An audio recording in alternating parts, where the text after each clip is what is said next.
Let's bring in our political editor, Andrew Clennell, now for his thoughts. And if the government was trying to get a wedge there on Labor, they've certainly got it. We've heard very different remarks, haven't we, from Joel Fitzgibbon, the member for Hunter, and the energy spokesman, Chris Bowen.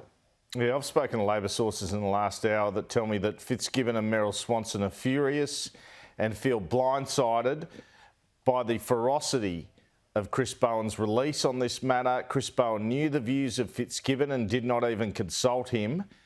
And Fitzgibbon is on the Upper Hunter booze this weekend for that New South Wales by-election. Let's listen to Joel Fitzgibbon first on this project, supporting it, and then a short time later, Chris Bowen bagging it and questioning it. Is that a good idea? Yes, it is, Laura, unequivocally. You know, someone said to me yesterday, why is the government investing? Where is the market failure? There is market failure. Liddell is decommissioning in 2023. It's a 2,000 megawatt power generator. So we have an enormous gap.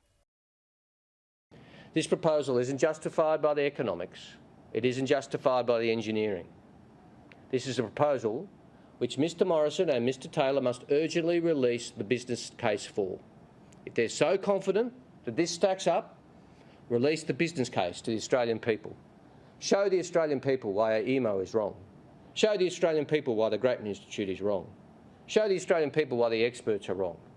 If they're so confident, they will release the full modelling, the full business case. I doubt they will. So this is what Joel Fitzgibbon on the record told Sky News a short time ago. He said the project is unequivocally good for reliability, affordability and our region. The market failure here is one of the government's own making, and with the private sector now rattled by the government's confused policy messaging, only the government can fix the supply gap problem. That's what they've promised to do today, and I welcome it. Joel Fitzgibbon, clearly at odds with his old mate Chris Bowen. A real battle there within the Labor Party. Joel Fitzgibbon campaigning against his own front bench and his leader on this one, Kieran.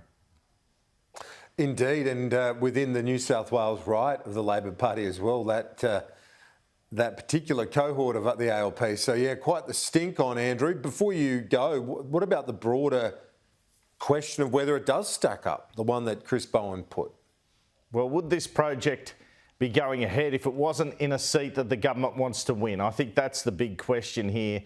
There's real belief from the energy industry, particularly with Energy Australia, committing to 300 megawatts with Snowy Hydro 2.0 coming on in 2026. There's no need for this plant. It looked like a bluff last year when Scott Morrison said if the private sector don't build it, we will. Well, the bluff was called by the private sector and the bluff's being called the other way by Scott Morrison, who's saying we are building it, getting Angus Taylor to announce it, not him. Despite his 5 visits to the seat of Patterson, held by Labor by 5% this year, Scott Morrison elected not to make a 6th to make this particular announcement. But the clear commitment there, $600 million to build it, an election promise, something it appears they can campaign against Labor on in that seat at the election, whenever that may be, Kieran.